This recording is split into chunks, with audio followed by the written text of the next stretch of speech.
I think there's definitely this homogeny between the body shop and the paint shop, right? Like both ends have to work together, and over time, just product has changed. Back in the lacquer days, that was a really viscous product. I mean, you could bury your lunch in that stuff. Like it was really thick and a lot more forgiving in terms of what kind of surface scratches and things were on the panel.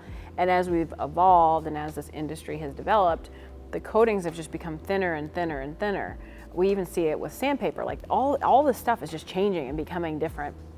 And it's less forgiving, which means that whatever the body department finishes with, it needs to be really smooth. Surface scratches are going to affect the overall appearance because the base coats are so thin now, they'll actually fall in the ridges of those surface scratches. So it really is important to follow and bring the sanding up the whole way through. Refinish sanding is definitely different than bodywork sanding. Bodywork sanding is like anywhere up to like 220 grit, and then refinish sanding is kind of in that 400, 600 range. And you have to feather and block, and you have to kind of smooth it out and bring it to a smooth surface. That way, as you're priming and sealing, like if you see a scratch, that's where guide coat kind of came in, is to kind of see like, okay, and guide coat, it's a black product that you sling on the panel just to see like what sticks. Is there stuff that I missed with my eye?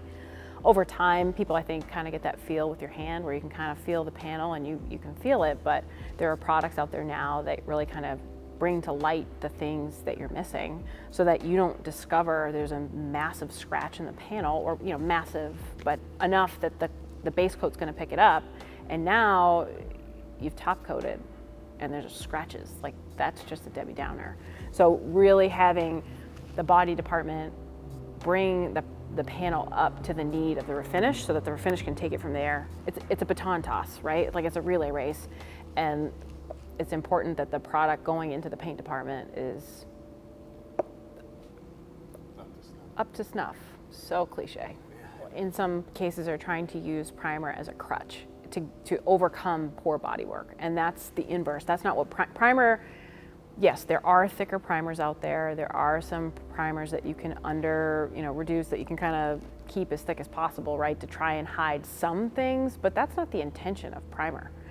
It's not really there to bury your poor bodywork. The bodywork needs to be sanded properly and evenly and staged out. It's important to kind of think about like feathering out the repair and really like going through the steps of grits through your sandpaper to really create this nice even and consistent panel below.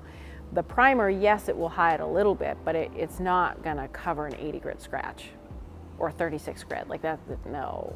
If you take those orange wheels and just prime it, no.